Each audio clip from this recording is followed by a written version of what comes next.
Malam ini malam silaturahim. Saya kira ini Caimin mengatakan kita akan kalau kemarin itu di bulan Ramadan itu yang kita perbaiki hubungan kita dengan Allah, disambung. Nah sekarang disambung antara kita dengan kita manusia, silaturahim.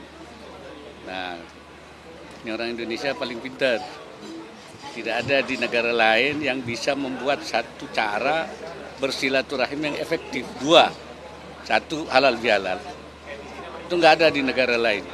Itu untuk bersilaturahim. Kedua, mudik. Mudik itu kan silaturahim. Nggak ada di negara lain. Itu cara kita membangun hubungan silaturahim itu. Dan itu terus harus dibangun karena silaturahim itu kan menyambung kembali tali sesama saudara. Saudara seagama, saudara sebangsa, dan saudara sesama manusia itu. Rahim itu satu rahim. Ya, rahim ibu. Jadi semua kita ini dianggap satu rahim ibu. Baik sebagai sesama muslim, ukhuwah Islamiyah, sebagai bangsa, ukhuwah wataniyah, bagi sebagai manusia. Karena kita semua dari Bapa yang satu, Ibu yang satu, Adam dan Hawa. Kan sebenarnya saudara semua itu. Saudara, dan itu yang harus disambung terus.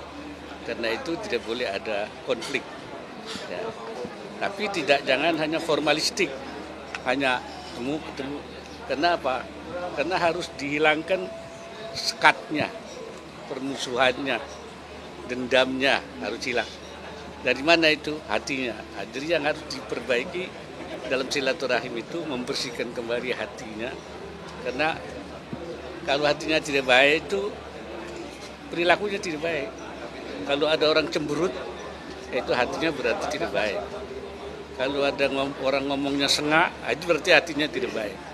Karena itu kita mulai bersilaturahim, berhalal bihalal dengan membersihkan hati kita. Saya kira itu. Ada kasus suasananya di dalam mungkin ada wejangan khusus kepada teman-teman kabinet ini. Ada wejangan-wejangan. Ya saya kira kita semua tahu bahwa situasi sekarang itu kan tidak baik-baik saja. Karena itu harus bekerja keras, harus bersatu, harus mengambil langkah-langkah yang terbaik, lebih mengutamakan yang mana yang harus prioritas yang didahulukan. Saya kira itu aja.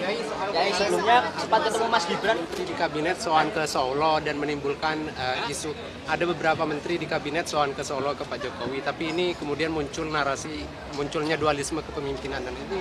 Saya kira itu bagian dari harus diartikan sebagai dari silaturahim tadi. Dengan bekas presiden, dengan bekas wakil presiden, dengan yang lain-lain juga. Ini ancaman nggak jadi ancaman ke kepemimpinan Pak Prabowo nggak? Ya kalau hatinya bersih semua tidak ada ancaman. Hatinya kan dibersihkan dulu. Nggak ada ancaman. Sempat ketemu Mas Gibran bahas apa Pak Yai? Ya silaturahim juga. Ya, Ada pesan yang disampaikan ke Mas Gibran nggak Pak Yai kemarin? Ya ngobrol biasa lah. Dan saya sebagai orang lebih tua tentu memberikan banyak hal pengalaman saja. Saya kira terima kasih. Ya. Rencana evakuasi warga Gaza gitu. Warga Gaza. Terakhir soal relokasi warga. Saya kira yang penting itu bagaimana mengatasi kesulitan yang ada di Gaza dengan cara apapun. Kalau itu bisa menyelesaikan tidak ada masalah. Ya tapi kalau memang itu sulit, ya saya kira kita memberi bantuan kepada masyarakat di sana. Memindahkan juga hal yang tidak mudah kan. Tapi juga membantu di sana juga tidak mudah. Jadi mana yang paling mungkin kita memberi bantuan? Saya kira itu.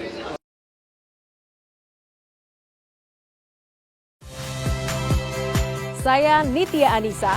Saksikan program-program Kompas TV melalui siaran digital, pay TV, dan media streaming lainnya. Kompas TV, independen, terpercaya.